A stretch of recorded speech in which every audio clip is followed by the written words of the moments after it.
Ya, nama saya Agus Arianto, tempat dan tanggal lahir di Purworejo, tanggal 5 April tahun 1965. Jabatan saya di Polsek Antapani sebagai Kanit Bimas. Kanit Bimas, Polsek Antapani, Polrestabes Bandung. Pak, sekarang di Polsek, sekarang Bapak melatih di klub. Klubnya namanya apa? Klub saya namanya PB Atlas. Ya. Di Gorbara, Wijaya Kusuma, Bandung Timur. Dulu saya ya pemain daerah di Jawa Tengah, pemain daerah. Ya lumayan lah ya, pernah ngikuti Kejurnas juga, Porda. Nah itu. Kalau antar pelajar juga otomatis pernah juga. Terakhir, prestasi terakhir yang paling tinggi apa? Prestasi terakhir saya mengikuti kejuaraan di Surabaya. Nah itu.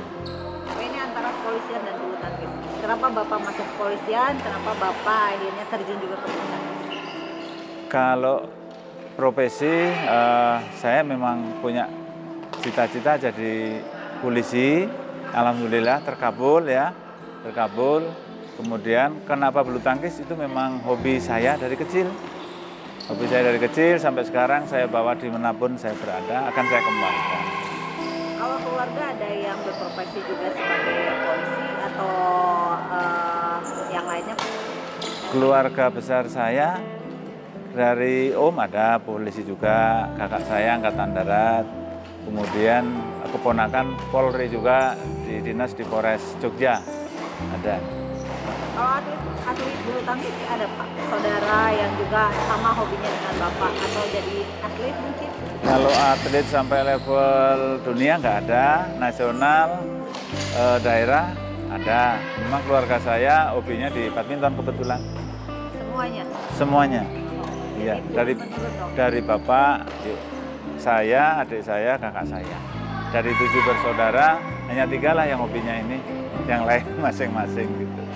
Pak, ini antara tugas Bapak dan hobi Bapak, dan akhirnya Bapak dua-duanya serius gitu menjalankan dua-duanya. Gimana membagi waktu keduanya? Untuk membagi waktu jelas loyalitas terhadap tugas utama. Alhamdulillah dari sejak saya tugas sampai saat ini, mungkin saya menjelang pensiun ya setahun lagi, itu tidak ada masalah dalam tugas saya. Memang itu saya jaga sebagai profesi utama saya. Kemudian saya untuk bulu tangkis juga demikian, karena latihannya sore sehingga saya bisa dinas pagi sampai siang sore, kemudian sore saya langsung melanjutkan di GOR ini. Nggak sampai bentrokan-bentrokan, biasanya polisian yang kita tahu kan kerjanya full juga, nggak ada jam kantornya, sementara melatih juga ini nggak bisa ditinggal gitu. Betul. Kalau pas piket misalkan ada tugas khusus, saya punya asisten 2. Ada asisten 2, otomatis mereka nanti yang akan saya kendalikan untuk supaya klub tetap jalan juga. Memang ada beberapa tugas yang diberikan, itu juga tetap saya laksanakan dengan sebaik mungkin. Pak, untuk klubnya sendiri sekarang, kapan mulai berdirinya klub dan kenapa Bapak sampai akhirnya mendirikan klub ini? Iya. Ada apa sih? Oh, betul. Jadi sebelumnya saya jelaskan dulu, tahun 99 sampai 2006 saya jadi asisten Pak Profesor Tahir Jide di PB BM 77, kurang lebih 6 tahun. Nah, setelah itu atas dorongan masyarakat juga sih sebenarnya mendirikan klub, sehingga saya keluar minta izin dari PB BM 77. Nah, dari situ saya mulai merintis Bu, klub itu yang awalnya dari 1 lapang, kemudian melebar menjadi saat ini jumlah murid saya yang aktif itu 65. Mulai berdirinya Atlas tahun 2026 sampai sekarang kurang lebih berapa tahun ya? Ada 15 ya? 15 tahunan ya. Alhamdulillah jalan terus. Anak-anak juga datang, para orang tua juga antusias, kami pun senang juga. Ini dari 60 atlet sekian banyak Pak ya? Itu siapa yang dilatih? Apa siapapun bisa datang ke sini atau ya yang berprestasi aja datang ke sini, atau gimana sih Pak cara memberinya, perekrutannya? Jadi untuk PB Atlas memang menyediakan mewadahi bagi siapapun. hampir 85% itu belum bisa bulu tangkis. Iya. Kemudian mereka dari usia ada yang 6 tahun, 10 tahun ke bawah, sampai 18 tahun ke bawah intinya. Nah, yang terbagi di dalam kelompok usia pradini, usia dini, kemudian usia anak, kemudian pemula, remaja, dan taruna. Siapapun ya Pak ya? Siapapun. Yang mau belajar, iya. Siapapun yang mau. Marga masyarakat seperti dari lapisan masyarakat apapun boleh? Boleh. Ada nggak sih Pak yang misalnya saya ini nggak punya biaya Pak untuk belajarnya, saya nggak punya apa, tapi pengen ikut di bulu tangkis, boleh? Ada nggak sih Pak? Ada ya, ada beberapa anak yang saya melihatnya potensi. Kemudian bulu tangkis ini termasuk olahraga cukup keren atau mahal ya, taruhlah ya. Nah, saya niatkan, ya niat ibadah, ya niat sosial membantu, nah itu free. Jadi saya subsidi silang ya. Ada beberapa anak yang nggak saya sebutkan, punya prestasi juga, nah itu saya bebaskan. Jadi orang tuanya juga saya bantu, karena mereka, ya mohon maaf, dari sisi pembiayaan kurang bisa, kalau nanti siapa yang akan peduli lah intinya terhadap itu. Atlet yang dilatih sama Bapak nih, anak-anak nih, ada yang udah masuk ke pelatnas atau misalnya dia kejuaraan tertingginya apa? Ya, yang kita ikuti kejuaraan itu dari antar pelajar itu kayak U2SN. U2SN kita cukup mendominasi ya, dari tingkat kecamatan, kemudian bertingkat Kota Bandung, tingkat provinsi. Nah, kalau untuk antar klub kita juga punya beberapa juaranya anak, mau tingkat provinsi, tingkat nasional, tapi kebanyakan di tingkat Jabar ya, karena mengikutinya kita untuk Jabar. Nah, kemudian yang pelatnas ada satu yang namanya Aryo Bimo. Nah, itu melalui beasiswa Jarum, dari sini Jarum langsung dia. Nah, itu kan tetap migrasi dari Atlas ke Jarum ke pelatnas ada, walaupun dia sekarang profesinya aja beralih ke pelatih. Sistem pelatihannya sendiri seperti apa Pak? Apa Bapak menerapkan sistem pelatihan kayak di militer di sini, jadi anak-anaknya cepet nih untuk ukuran? Oh iya. Jadi sama seperti pelatih jadi pendekatan saya tentunya juga tetap disiplin, tapi kalau militer juga enggak ya. Mereka kan masih balita Mbak, ya kan masih balita. Pendekatannya itu saya menggunakan metode 3 komunikasi. Yang artinya kita atau 3 kerjasama sama atlet itu sendiri, dengan pelatih, kemudian dengan orang tua. Dari mulai sisi makan, kemudian dari mulai sisi pengawasan, setelah lepas dari latihan di rumah, tetap harus mengulang apa-apa yang didapat di latihan di sini. Sehingga dia, saya rasa kalau privat-privat kan lumayan juga. Nah itu untuk privatnya ada program pribadi di rumah, itu saya terapkan. Jadi kita orang tua, atlet dan pembina, para pelatih, para pengurus. Nah itu bukan hanya yang di kerjasamanya itu, bentuk kerjasamanya. Banyak anak-anak yang datang ke saya, apalagi saya sebagai polisi, saya merasa, oh ini ada polisi sahabat anak namanya. Ya, sampai-sampai anak-anak itu nggak percaya kalau saya polisi. Makanya termasuk saya datang pakai baju polisi, ya alhamdulillah. Ada yang di jalan juga pengalaman waktu ngatur lalu lintas, bahwa polisi bener ya, bener. Nah, ada itu, sukanya ya ke situ. Banyak anak-anak yang datang mau belajar. Saya ada sedikit pengetahuan tentang bulu tangkis, saya sampaikan. Kemudian ya dukanya ada, tapi nggak terlalu banyak. Misalkan dukanya itu anak latihan sebentar, nanti nggak datang lagi. Nah, tapi tetap saya komunikasikan. Saya komunikasikan ada apa masalahnya. Kita sampai home visit ya. Sampai anak yang susah makan itu saya menerapkan home visit. Koordinasi sama bapak ibunya, siapkan makan, ya. Jadi unsur sayur, buah, kemudian ada protein, itu disiapkan, kita arahkan. Ternyata mereka berubah ternyata. Karena apa? Makannya susah, dilatih fisik di sini. Mereka merasa bulu tangkis kok menyiksa ya. Nah, setelah kita kasih pemahaman, ternyata mau latihan lagi. Nah, itu bagian dari ini. Termasuk ya kalau anak dapat juara ini, saya suka sekali, senang tentunya, layak plong gitu loh. Nah, itu Mbak. Tapi nggak ada yang takut ya karena bapak polisi, justru mereka lebih takut akhirnya gitu, atau misalnya nggak mau latihan karena bapaknya polisi, atau misalnya mau latihan karena takut sama bapak, nggak ada ya? Enggak, karena saya juga pesan ke orang tua, jangan begini. Nanti kalau kamu nakal saya laporan polisi sih, jangan. Ya, kita harapannya dengan Polri itu kan masyarakat menjadi kenal, menjadi biasa, bisa sebagai bapak, om, kawan, ya sehingga ada bapak, Pak, saya minta tolong. Nah, saya malah senang dimintai tolong masyarakat itu, saya malah senang. Artinya mereka kan care ke saya, ya selaku Polri. Kemudian anak-anak juga hilanglah paradigma yang orang tua menakut-nakuti, ngawas polisi, nah, takut polisi, mereka nggak mau jadi polisi, siapa yang jadi polisi nanti, nah, gitu ya. Harapan Pak untuk anak-anak sendiri, anak didik Bapak, apa sih Pak? Ya, harapan yang pertama adalah anak memiliki lingkungan yang sehat, kemudian anak memiliki skill, tersalurkan hobinya, kemudian harapan yang bisa menjadi pemain nasional maupun pemain internasional kelak. Nah, itu harapan saya. Beberapa harapan.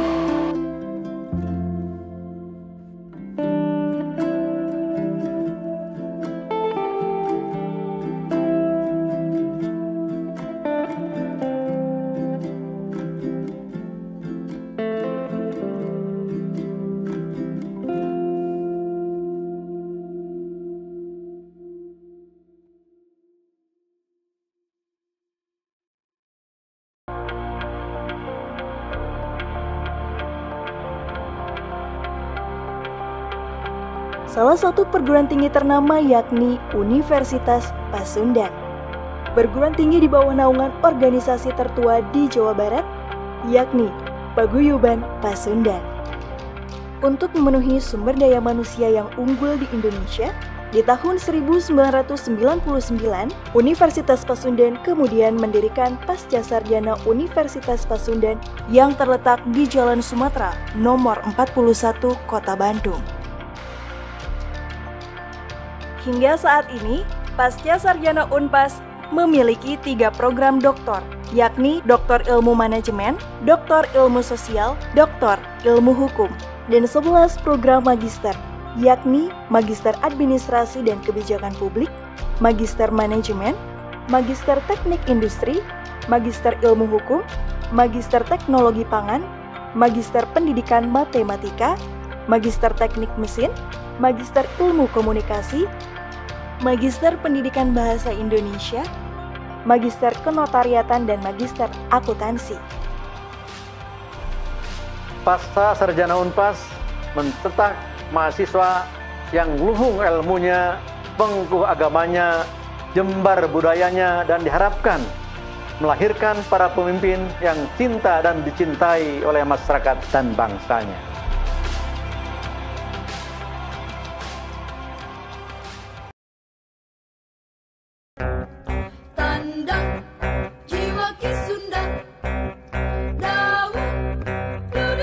Berita aktual kami kemas dalam program Berita Pas TV. Berita Pas TV bisa Anda saksikan hanya di Pas TV. Pas untuk kita semua. Ngobrol Rupi-Rupi Pasundan menghadirkan narasumber dari berbagai kalangan yang kompeten dan kredibel, dipandu oleh host Teh Subarsah yang bisa Anda saksikan hanya di Pas TV. Pas untuk kita semua. Siraman rohani, penyejuk hati, menambah wawasan keislaman Anda. Bersama Ustadz Tata Sukayat yang bisa Anda saksikan hanya di Pas TV. Pas untuk kita semua. Bicara soal kuliner, tak akan ada habisnya. Ragam jajanan dan makanan, semua kami hadirkan dalam program Jajanan Pasar yang bisa Anda saksikan hanya di Pas TV. Pas untuk kita semua. Ilmu pengetahuan terus berkembang. Temuan-temuan dan hasil penelitian terus berdatangan. Semua kami sajikan lengkap dalam program Catatan Dosen yang bisa Anda saksikan hanya di Pas TV. Pas untuk kita semua.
Guntur Haidinur Putra.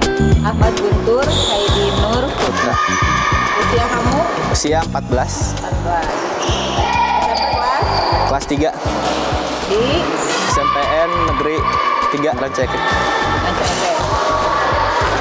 Guntur, menurut kamu Pak Agus, Ya. pelatih kamu, orangnya kayak gimana? Orangnya baik gitu, sering ngasih ilmu ke saya. Galak gak? Enggak. Kamu tahu kalau dia polisi? Tahu? Terus menurut kamu polisi kayak gimana? Kalau Polisi. ngeliat Pak Agus? Ya gagah aja gitu. Enggak. Kamu emang suka sama polisi atau suka karena melihat Pak Agus?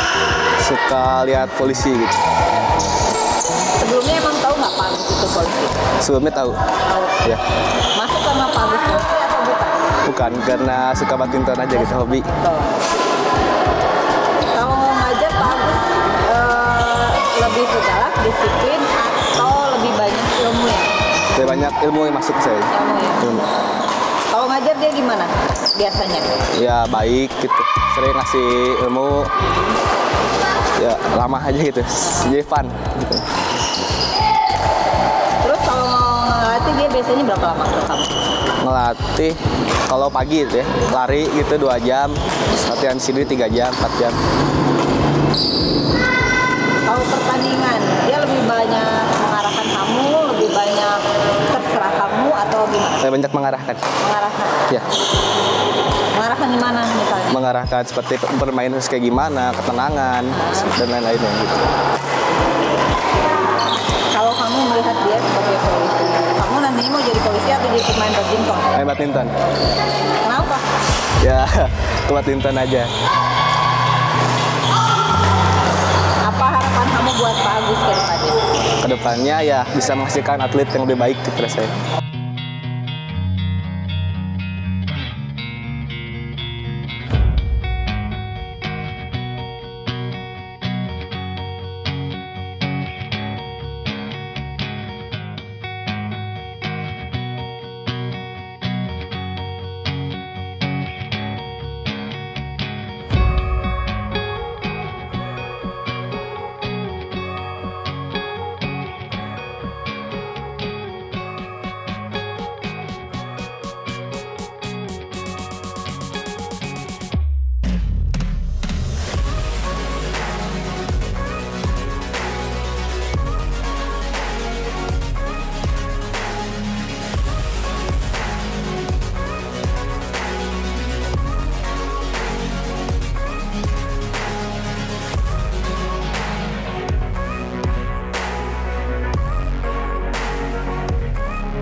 Salah satu perguruan tinggi ternama yakni Universitas Pasundan.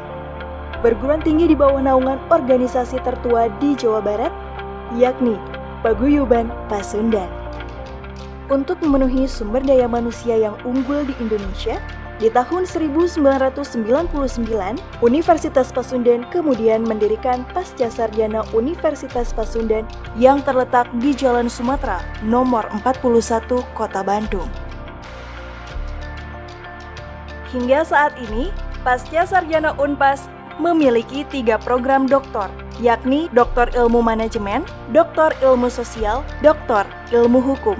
dan 11 program magister, yakni Magister Administrasi dan Kebijakan Publik, Magister Manajemen, Magister Teknik Industri, Magister Ilmu Hukum, Magister Teknologi Pangan, Magister Pendidikan Matematika, Magister Teknik Mesin, Magister Ilmu Komunikasi, Magister Pendidikan Bahasa Indonesia, Magister Kenotariatan dan Magister Akuntansi.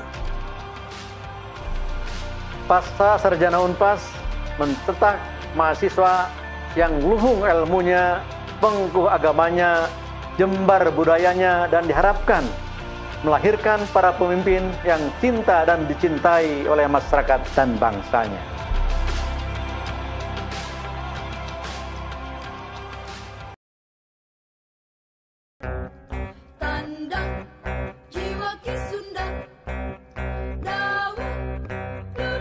Berita aktual kami kemas dalam program Berita Pas TV. Berita Pas TV bisa Anda saksikan hanya di Pas TV.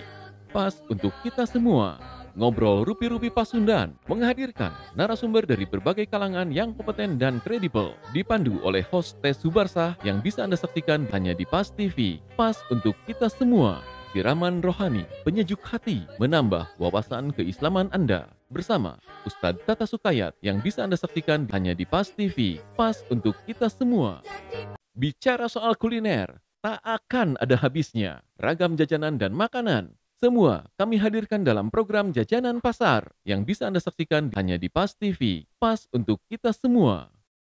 Ilmu pengetahuan terus berkembang. Temuan-temuan dan hasil penelitian terus berdatangan.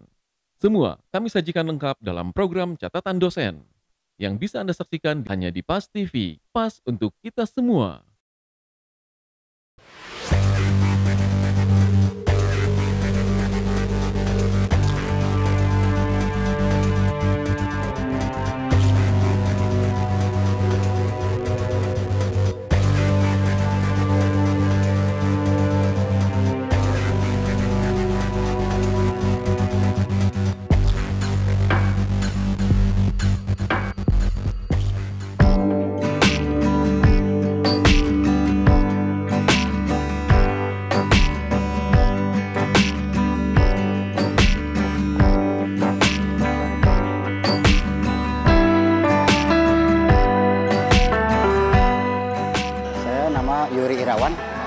Saya sebagai asisten pelatih Pak Agus. Ya. Pak, menurut Bapak sendiri, Pak Agus selama memimpin dan selama menjadi pelatih anak-anak di sini, menurut Bapak sendiri bagaimana?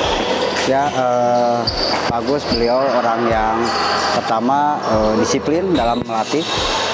Yang kedua, ke saya pribadi juga sebagai mengayomi, memberi ilmu yang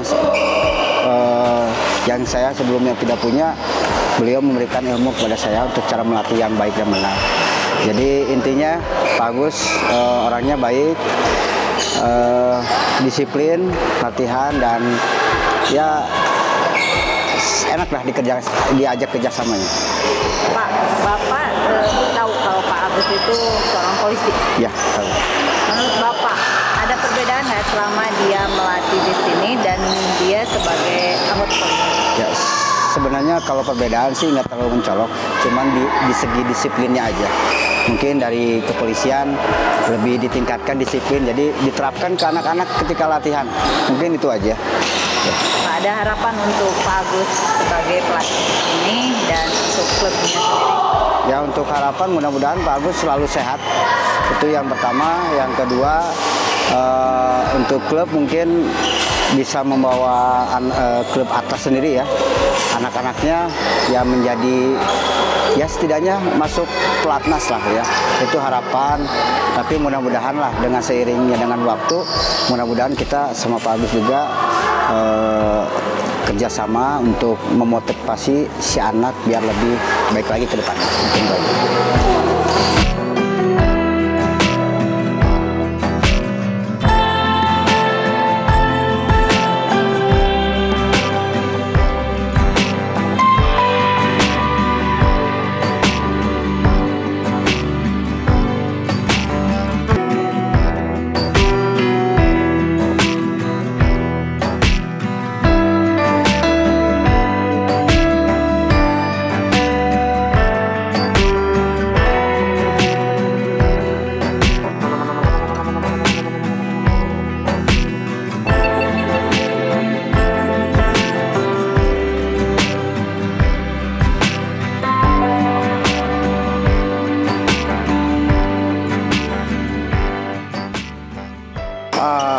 Jadi kita lihat ada beberapa atlet yang sudah jadi Bu ya.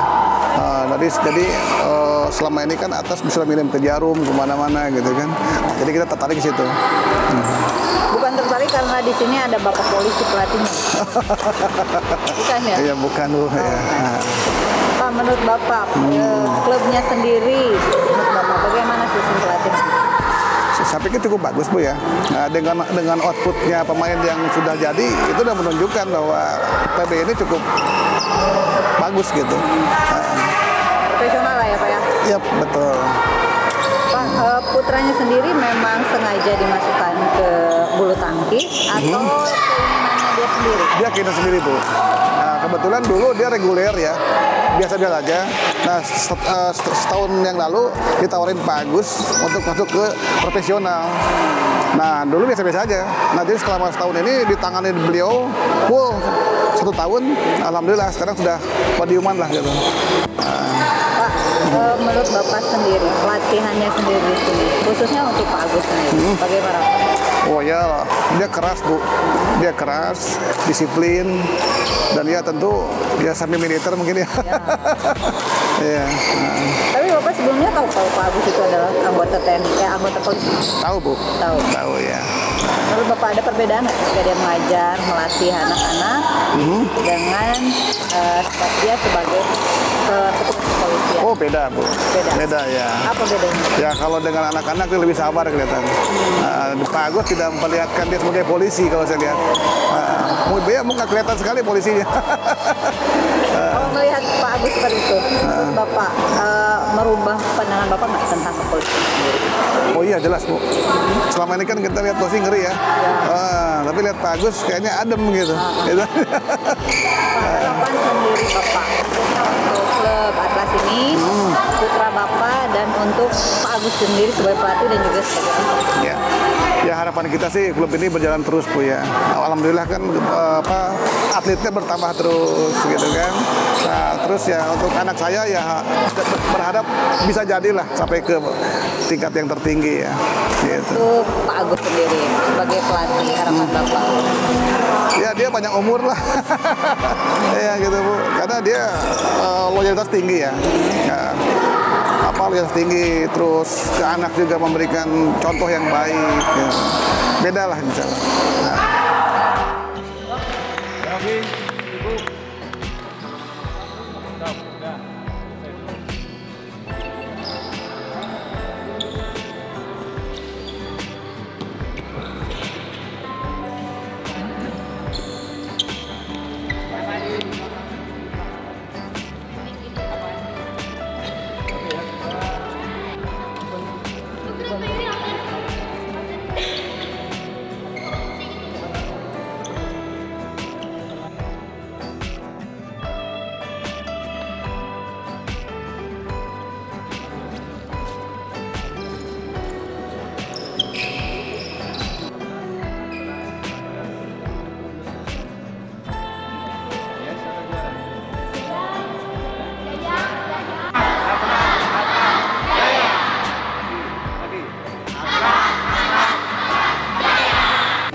Selesai dulu aja.